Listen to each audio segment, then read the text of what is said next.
back. Let us start with the analyses part of Six Sigma projects. So far we understood about the data type, collection and measurement system analysis, etc. Now we will learn about the patterns of variation, central limit theorem, hypothesis testing for normal and non-normal data. In this lesson we'll go through the concepts of multivariate analysis. While in measure phase, we write down many potential parameters, x's, which are impacting the process output or the y's. But we have to ascertain that all those x's are really having any impact or not. There is a fair possibility that the number of x's identified in previous phase is very large, and so we have to further sift and prioritize vital x's. Question comes, how to do that? Multi-vari analysis is one such technique which helps in X sifting. Let us see now what is multi-vari analysis and how it is done. In the define phase, we saw that process mapping, CTQ tree, helped us identify the drivers, x's, which may impact our big Y. In measure phase, we used XY matrix, FMEA, tools to further refine the x's. Now in analyze phase we need to find those x's which are actually impacting the y's. Here we should note that in the breakthrough strategy of Six Sigma, we keep eliminating a large number of factors from the universe of potential factors as we progress, and we are left with significant few factors which have the largest impact on the output. Unlike histogram, which tells degree of variation, multi-vari chart tells source of variation. It is a quick and efficient method of determining the primary components of variation. It is a graphical representation of relationship between factors and response. Multi-vari charts are used to represent ANOVA in graphical format. With help of these, we can identify the dominant source of variation. Multi-vari charts are used in preliminary analysis of data to find probable relationship, understanding interactions and root causes, etc.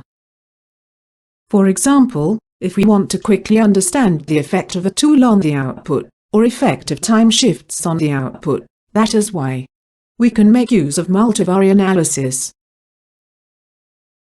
So far we have learnt about the common variations in measurement system analysis that are variation due to equipment and variation due to appraiser.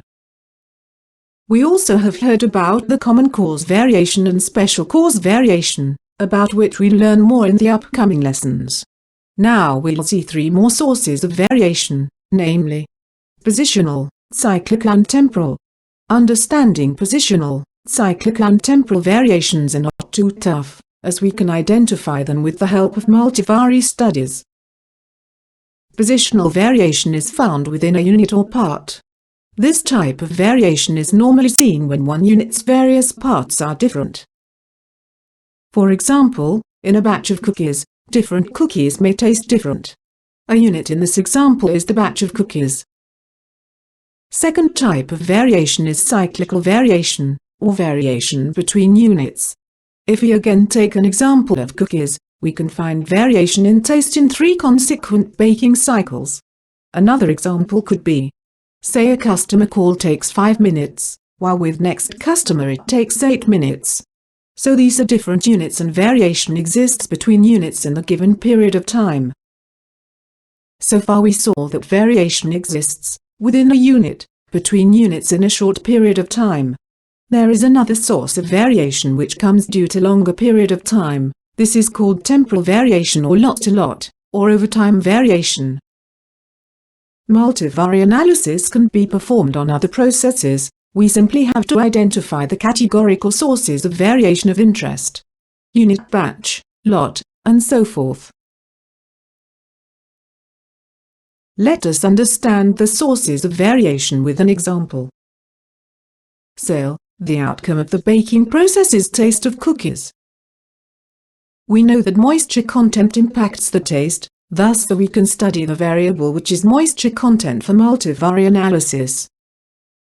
So if we see the source of variation in taste of cookie due to moisture content is possible, as moisture content is depending on the placement of cookies in the oven. Some cookies will have lesser moisture than the others, and this induces variation in taste. Now if we check variation due to moisture content in the batches, we can do that too in a similar way. This type of variation is cyclical variation. We can also check temporal variation or variation over a period of time. In this example, average moisture content can be measured for 3 consecutive days and compared. There is a possibility that the variation in moisture content causes variation in taste over 3 days. In different scenarios here, we have given more possible examples of source of variation. For example, in manufacturing industry, positional variation can occur due to measurement accuracy or irregularities in parts. For service industry, it could be due to line item complexity. Cyclical variation sources could be machine fixing, difference in mold cavity, difference in customers, sales representatives, etc. Temporal variation can be due to material change over a period of time, or change in setup. In services, it could be a change in management and their strategies, or some seasonal variation. Now let us understand the steps involved in multivari analysis planning. Multivari analysis involves a specific sampling plan, so that it can highlight the major source of output variation. During multivari analysis, the process runs in its usual fashion. There are no disruptions. We have to ascertain that the samples are representing full range of the process. As we know, the source of variation could be positional, cyclical or temporal. Once we determine which category is inducing variation the most, we can focus on the potential factors in the category and rule out the factors of other categories. We will go through the sampling in terms of how it should be done in case of a multivari study. An important point we should note in the beginning is that the data type of the output of process performance is continuous. We should perform multivari studies on continuous data. Once we have decided the output to be measured, we need to have a sampling plan which covers 80% of variation in the output. This means we need to understand the historic variation as well. Once we know what has been the history, we can monitor the process long enough and become certain that the process is studied for enough period of time. If we find a very little variation in the output, we must go back and take more samples. To measure the output, we must define what is the unit.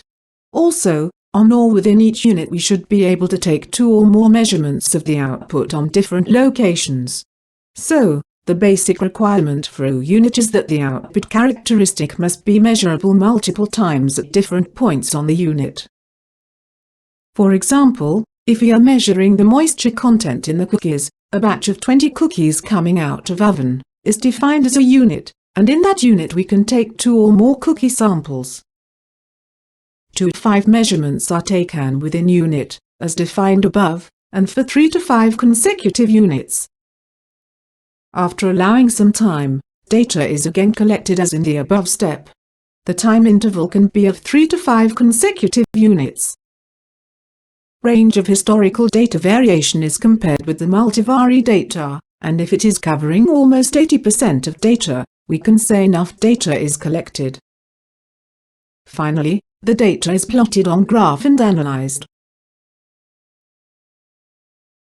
Once we have the data, we can easily draw the charts.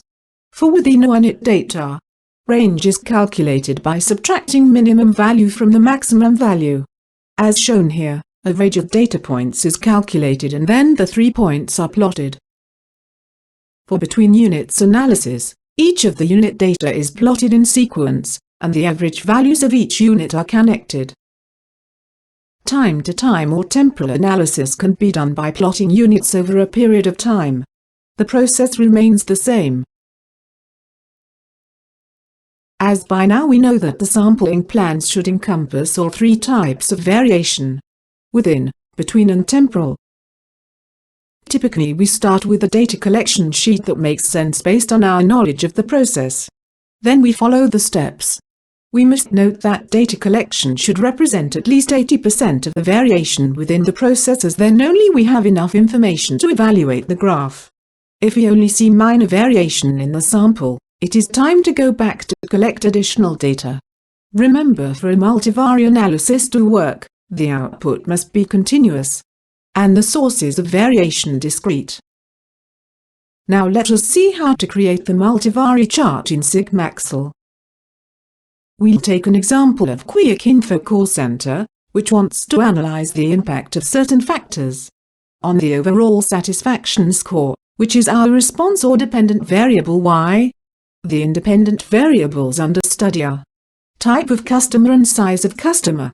The data has been collected over a week. We go to Sigma-Excel, then Graphical Tools and then Multi-vari Options.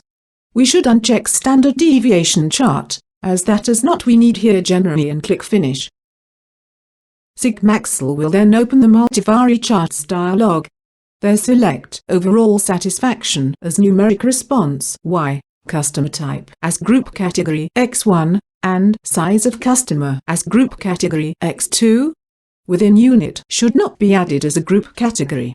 Sigma-Excel displays the Within Unit variation automatically as a vertical bar.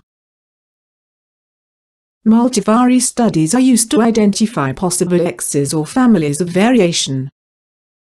These families of variation can hide within a subgroup, between subgroups, or over time.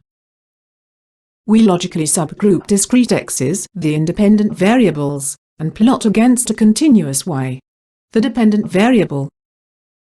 By looking at the pattern of the graph points, conclusions are drawn from about the largest family of variation.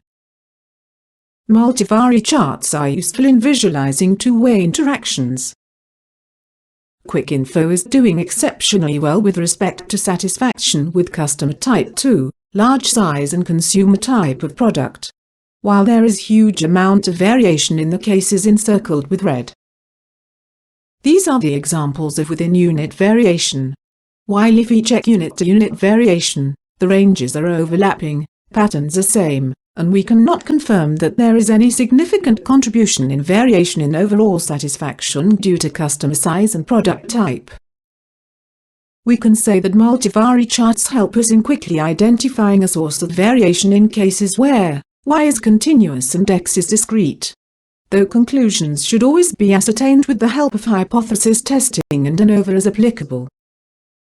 By now we understand the concept of multi-vari analysis. Why is it done? How it is done? How can we manually do the analysis as well as how we can do it in Sigma-Excel? We also know that choosing correct sampling method is very important and data should represent at least 80% of the variation. Next lesson is on the classes of distribution. Here we come to an end to this lesson. Should you need any support, feel free to contact us. Thanks for watching this video, and see you in the next lesson.